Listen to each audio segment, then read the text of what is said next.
podcast listeners, if you hear my voice right now, I need you to do something for me. I want you to take out your phone or on your computer, go to Apple Podcasts, search for Ask Your Oldhead podcast. You'll see my logo, my little picture, my little image there.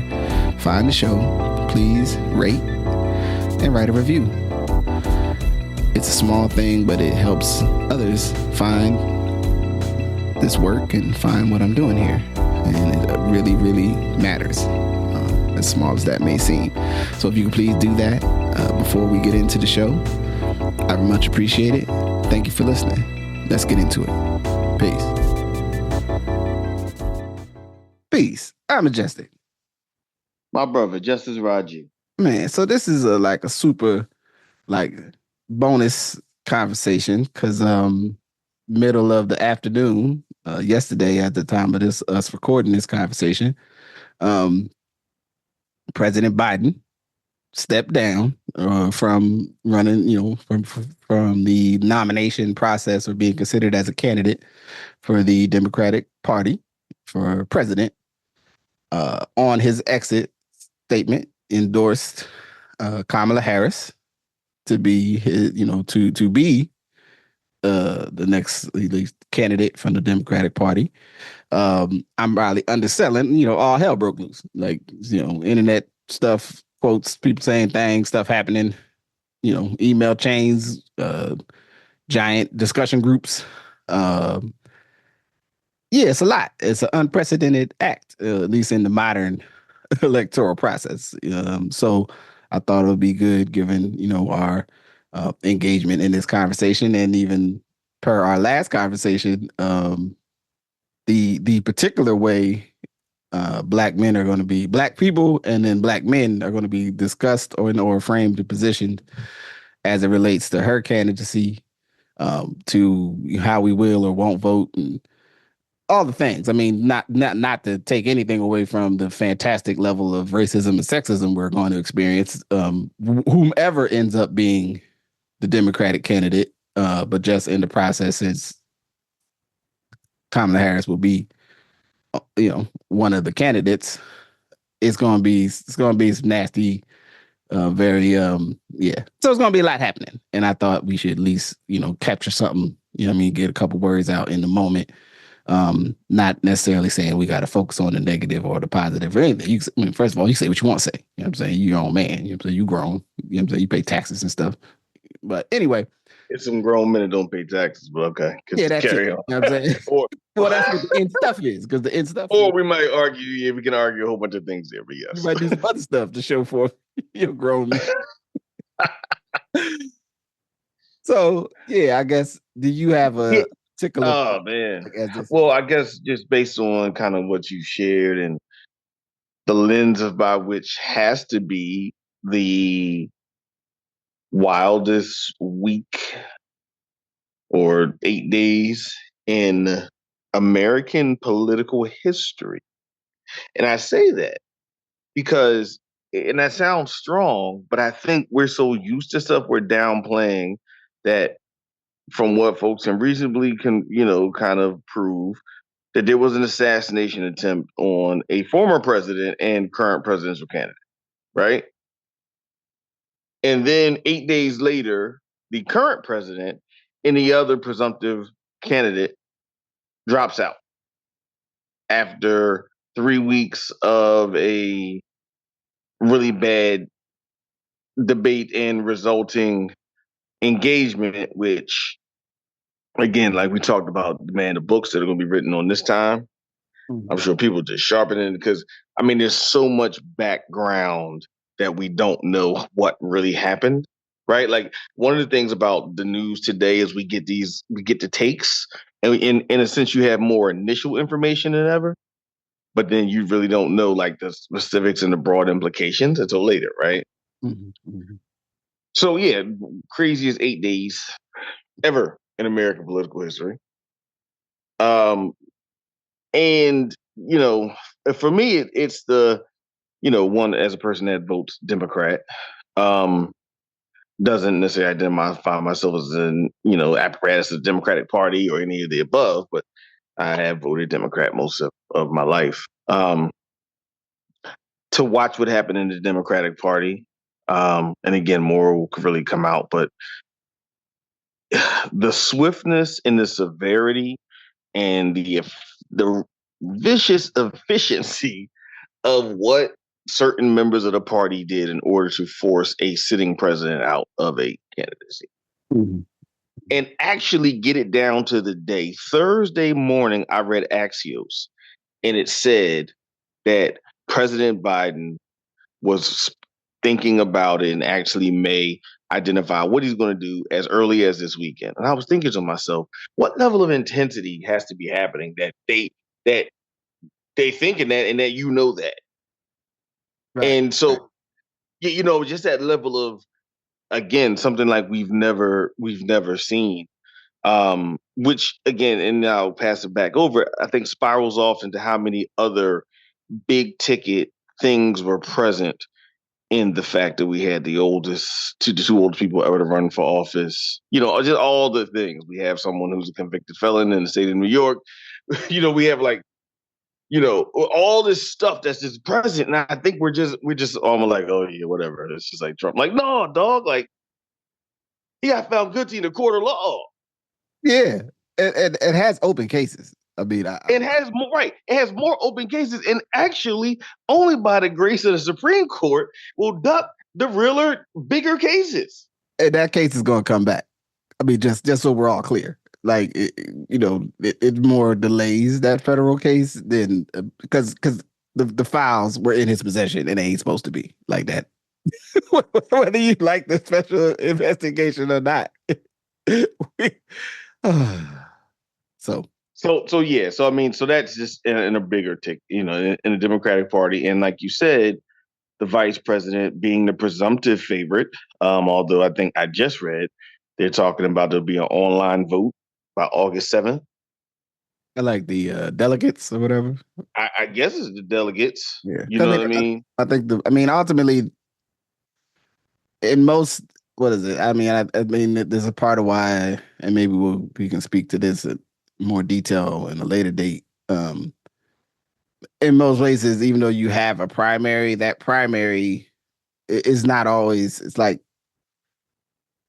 it depends on the state law around elections whether that primary decision is binding only to the candidate voted on, but also if that candidate leaves the process, then it goes to the rules of the local parties. It's like, I'm saying? So it's going to be a lot of stuff, and we are going to be in court more than likely. Yeah. And I mean, even the fact that here in PA 12, right, in this congressional district, they've already put out that the electors from this area have elected Vice President Harris. Like they've already said that. I think the Arkansas Democratic Party, so there's, again, the machinations of which, because there's no one that teaches civics worse than America. We don't understand, and it comes out with electoral college every 4 years, how much we don't understand. But this makes it more clear what we don't understand on the front end of the rules, that they could do that. And I'm sure every state, to your point, is different. But now you're already people saying, well, we voted, but they have to do the vote before August 7th to say who is doing it. But then it's like, is that, I don't remember if that's after the convention or not. No, I think their convention. I mean, I think that might be before the convention. I mean, okay, so yeah, so you're doing an online vote, and it's like, is it of the delegates? Is it a popular vote? Like, who do the super delegates vote first or not? It's like, who exactly? Like, how does this happen? Right. So I think there's, like you said, I know you might touch on this, like getting 40,000 people on a call in 4 hours. Yeah. And I think, and as we get closer to that, I'll really talk about what I think we should take from stuff like that and what is happening.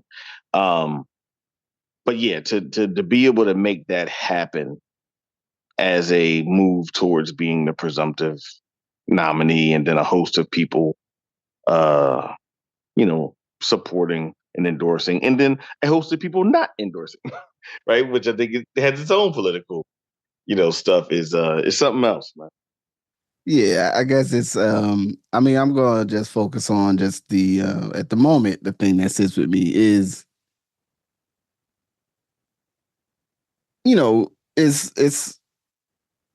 it's challenging to say the least, to say very little, or maybe highly undermine maybe what I'm about to say, but like for a sitting president, who wants to run again for office, uh, and then to have them bow out, right? Especially at this late in the process.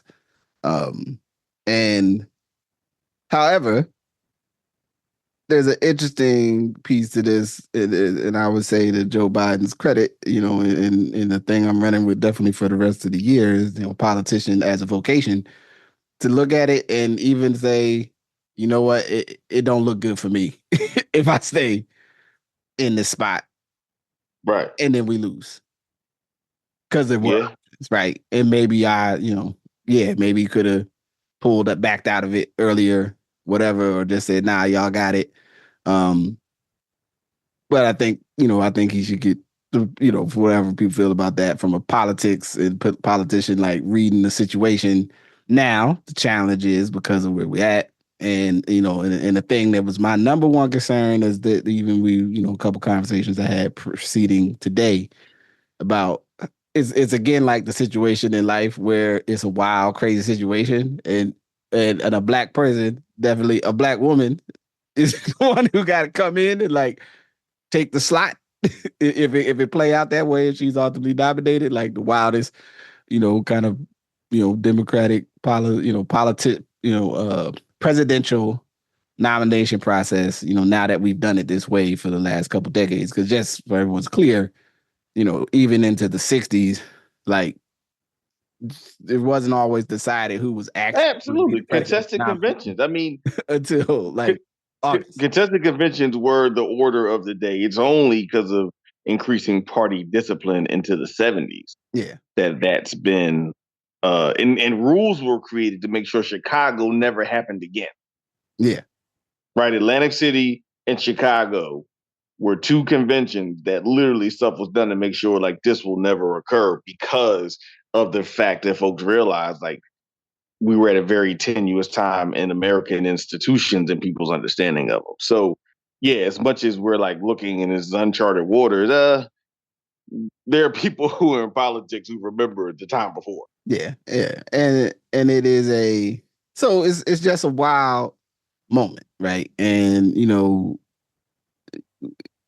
props to everybody involved to have to just be like, well, we're just gonna have this wild moment. Even you got to in the face of like we might lose, we might really lose, like, and we might as well, we gonna go down, trying all your stuff, you know what I mean, throwing everything throwing in the kitchen sink, so to speak. Right. Um, I think it's gonna be it does, I hope, though, start to open up for folks to really like understand, because and even the things like the actions that have happened right in the last 48, they're not even wholly 48, 24 hours almost at this point. But like, Right. I was on I'm in a thread of black electors, and folks are sharing like, oh, this is happening, and throwing ideas up there, and thinking about people who could run with who, and who could be other people that might run. That like this is actually like like politics, as much as we like to. I mean, we discussed one of our criticisms of our good brother Dr. Umar is sort of the idea that everything is actually managed from some secret room in the back Right. there, right? And there's Absolutely. what I'm saying? And we can understand the reality that institutional power can exist in things that are outside of the democratic process.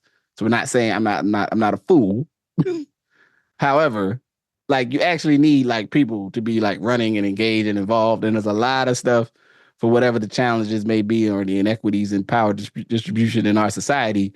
Like people got to be in the mix if they're going to be in consideration, if they're going to, like, if you really, it's like if you're really serious about the like who's going to be in whatever seat in any office with any level of government, at some point you got to kind of get involved. Or when you get involved, you realize like, oh, okay, oh, there was nobody else to run, or this person didn't, nobody else signed up, or this person didn't really have a serious campaign, or whatever. Like, and that people, build their whole lives up to be in these positions, whether, some folks think it's was it like a sham or whatever. Like, I'm not here to like really have that dialogue with people. Because I'm like, all right, I suppose, but I mean, all right, then I don't know what the other thing we supposed to do. We just supposed to go get some good sandwiches and let it ride out. I don't know. I think it's interesting to see the energy, right? And like I'm over here on a like Black Men Centered like live stream, like it's like 20,000 people in here. You can't see everybody, but like Roland Martin talking, I don't know what he's saying because I ain't got the sound on. You know what I mean? Right. But the motivation and the clarity are like, look, whatever's going to happen, our voting role as a community and wherever we're situated is actually going to have a profound impact on it. So if we, whether folks choose to sit out, folks don't like either candidate, whatever, understand a part of this is people are worried what you going to do. And again, if folks may want to downplay that, they might be like, well, it doesn't matter. They don't really think about what's the policies. But like part of this happening is folks saying, a core constituency that helps us win elections may not rock with us. Or enough may shave off that it could lead to what? A loss. You know what I'm saying? And right. That may not be the resounding political power some folks want, and that's cool. I could dig that. But it ain't nothing. You know what I mean? So that's actually two of those pieces of what I wanted to touch on. The first piece is, again, and we talked about it and we've talked about a little bit, but like literally, in one of the ghetto's favorite movies, Baby Boy of the 90s in particular, early 2000s, Baby Boy, Ving Rhames, I forget what his name was on what's the name, but he's Ving Rhames, was talking to Tyrese, and the infamous, what's the name of him being either naked or cooking or whatever. Half clothed. And oily. Yeah, not kind of naked. I like that. That's positive language you got there, Just. That's part of it. You be taking them good classes, talking to good people, man. But guns and butter, right? And I think we are, and for folks go, watch it, Guns and Butter, he talks about the things that you need. You just can't have guns. You got to have butter. Like you have to have people and you have to have money, technology. You have to have something that advances your thing, right? Because at the end of the day, we should think of guns as the technology that shifted interactions between countries, interactions between communities, interactions between a whole bunch of stuff as a technology, right? Not just as like a gun. Like, no, a gun's a technology to further an end, right? Because you got to have guns and butter. And so we see the guns, like we see this idea of George Clooney saying he thinks Biden should not run, as if anyone could theoretically think, why do we care if a movie actor, if an actor cares if the president of the free world continues? It's only the idiocy of this whole thing that we even care about that. Right. So, but again, we're taking because he's so deeply engaged in democratic politics, people take it to mean something. Right? Like, Rahm Emanuel's brother, I was watching something with him in Aspen, and he was like furious at the Biden campaign and like Jeffrey Katzenberg, maybe less angry at Jeffrey Katzenberg, but like just on the fact of like, you told us it was one way and it's another, and now we have a problem. Mm-hmm. And the fact that people said that like 25 days ago and actually a sitting president had to acquiesce, again, is like something we haven't seen. Yeah. So it would prove a thing that fundamentally money and moneyed interests and people who were interested in keeping their jobs were the people who was able to force out this person, right? Yeah, absolutely. Yeah. And this is not the boogeyman thing, right? Because like you said, Dr. Umar must see TV, but you can't keep talking about this boogeyman, man. Yeah. Especially you I mean, you're telling people it's like fairy tales and shit, man. Yeah. But anyway, even if it is, there are conspiracies that are true. I should know that. that come out to be true later, right? It'd be conspiracies out. People because people be people plotting. thought that the I mean, it government. ain't really a secret. It's just people got plans, right? Like people make plans. Yeah, you know what? Sometimes they tell you about their plans. Sometimes they put the plans on the internet, but they don't tell you about them. Sometimes they put the plan someplace else that you could have seen it, but you might not have read it. Like as me and me and a good family member always talk about, like, did anybody read Barack's first book before he ran for office? You know, there's a lot of stuff in there that's like, word. You know what I'm saying? Not necessarily stuff that I got the most tremendous problem with, but I would have thought that America might have been a little bit more discomforted because he, definitely hits some beats where he's like, America, man, y'all be wilding. You know what I'm saying? And it's like the thing I think that again, and I appreciate the guns and butter reference because it's like the process doesn't happen without like real things. And yes, if the moneyed interest, meaning as someone, I mean, I ran for a school board. However, you do, now as a black man in America, in a lot of places, you need to raise money if you're going to run for a school board, which is, most places was almost something like you need who had more friends and a couple $100. Like who got more friends and who can get more people to I had to raise almost 20. I mean, I raised close to $25,000. Right. That's one praise is due and congratulations. Oh, thank you. And it however, like that's some shit. Yeah. Yeah. So, if the people who got the bread on that level is like, I don't know how I feel about your mans. At some point, you gotta go. Well, I mean, can we do it without you? Can we do it without their money? Right. And that's what I'm saying. We should grasp this political moment with everything that it means, because the answer is no. You can't. Yeah. You can't do it. You have to have money or some form of way to. I mean, even separate. If you just were on television all the time, you still have to hire lawyers and election poll watchers and that whole thing is a whole level of a institution that kind of gets hidden by someone saying someone's a campaign manager, right? Like the full organizational thrust of that. But anyway, like, so the answer is you do need it, and to your point now, I think is where the butter comes in that, because I was like, okay, the numbers have changed, but you need all of these people now. And you might not, and the number says you might not got all them people. But in 24 hours, there may be a possibility that you get some percentage more of black people, which can change this. Mm-hmm. For the one point, it'll be interesting to see, because folks are talking about the South Asian community in a variety of ways, and like,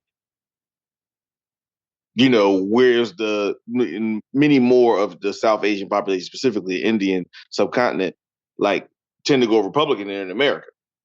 Mm-hmm. However, someone who identifies as South Asian is a candidate for president. Like everything changes, and it comes back to being about people. To your point earlier, it comes back to being about people in a way we should never forget. Now, some of us will forget. We'll go past this moment and we'll forget that every vote is needed, that people are calling everybody on the phone, people who aren't not important yesterday are very important today, and your votes are cumulative to people making a decision about the future of your country. So, I'm 100% with you. Like, the money matters and the people matter, and you can't. And you should not separate it and put one, not think about one and not think about the other. You got to think about both. Yep.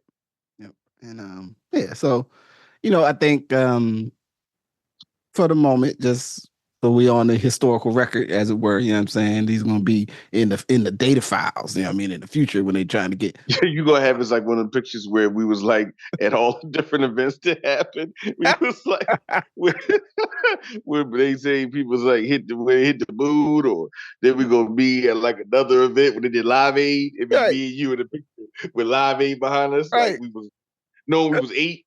Right, we was 8 years old. You know what I'm saying? It was on TV. I knew it was happening.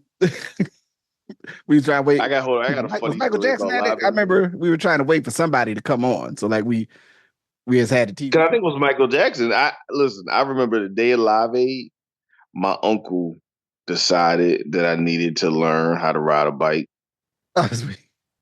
and would not let me back in the house until I learned how to ride a bike. So I didn't get to see Live Aid on TV, even though it was in Philadelphia.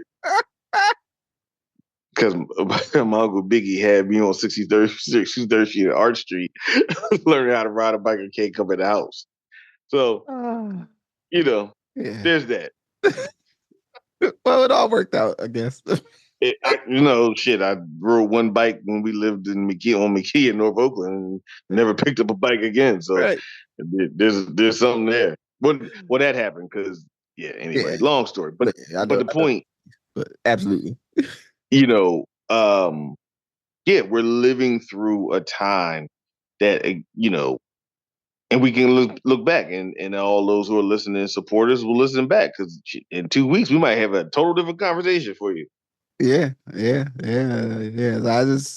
I say just people, man, like open your ears, eyes, tune into the moment. There's a lot of interesting stuff here to talk about. Even watching this, they got like a chat stream in this live drawing that's on, and the thing it's a lot of interesting stuff about us and orientations where people are positioned that are like I'm seeing stream by. I'm like, we gotta talk about that. What do you think about that?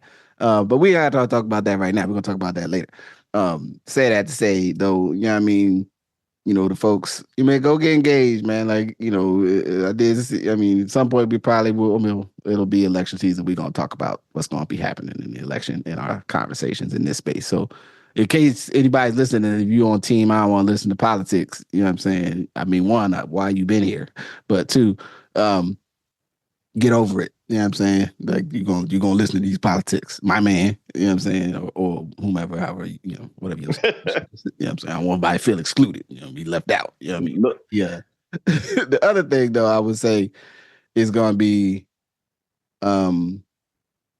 interesting to look at with this again is, and I'll say this as a very quick, there's a demonstration of, whether or not it is sufficient for the type and structural change that we want.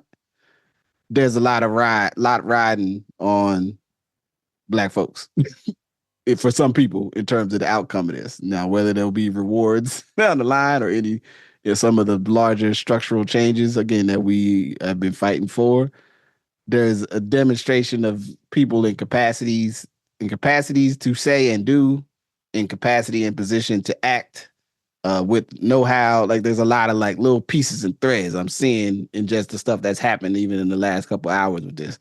There's just, I think, something remarkable. I'm just footnoting it. I'm just marking it as something I'm thinking about. And we'll talk about it later. And anybody, it just to add on real quickly about that before we transition. I think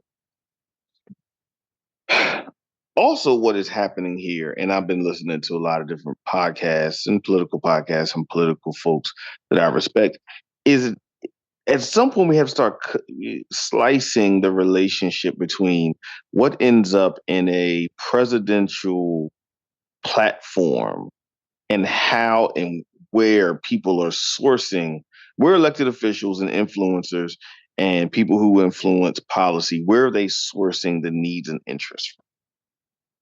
Like, where are they getting an idea of what people want? Where are they getting an idea of how do you come to a conclusion what's actually best for a group of people? Because all of that is laden in policy. Mm-hmm. Where you got it from, who many people you talk to, what think tanks identified something as primary, something else as secondary, what's the thing of the time. And I just think like here we have a way that people just like, well, they come for my vote every 4 years and now I don't get nothing. Well, because did you read the platform? Because that platform will tell you if they're going to do something for you. Right. The platform of Biden in 2020 told you what he was going to do. And there's a lot of conversation on like how that particular platform got kind of written and instituted, and the speed of which is kind of unlike you've seen in modern political history, like how fast the 2020 Biden money got out, the conversation around the Inflation Reduction Act, IIJA, all the above, right? Yeah. Mm-hmm. it went out faster than a lot of other stuff. And so now people need to say, well, in our communities and from an organizing perspective, what do we want? And we are not a monolith, so we want a lot of stuff, right? So for the thing to make our community better, we have to know the factors that actually aid in that and not underlying assumptions, not untested ideas about what will make a community better, but actually data and research along with innovation. So I just share that because I think that's what lends itself to everyone's like, the conversation around Black men and how Black men feel kind of isolated from the obvious gains and obvious advances of the Biden Harris administration because they didn't get money to start their business. And I'm not minimizing that. I'm saying that's a disconnect between what did a population really want versus some of the other things that went out first, right?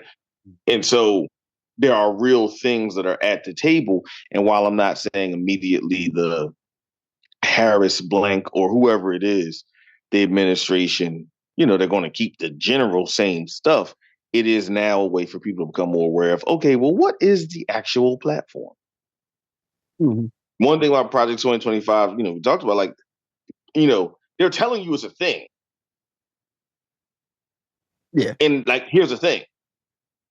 And so sometimes in the Democratic Party, you're not quite as sure what the thing is. Yeah. Or even, I guess you would say, Democratic or, side-leaning, liberal-leaning bodies that are producing plans don't tell nobody their plans. Like they write a plan every year. Them people, the 2025 people, the heritage people, right? They stay writing plans. That's their whole bag. That's how they they structure, right? And not that people, again, I even struggle for the words what to call it, but more liberal based or rooted political, public policy organizations, have things, right?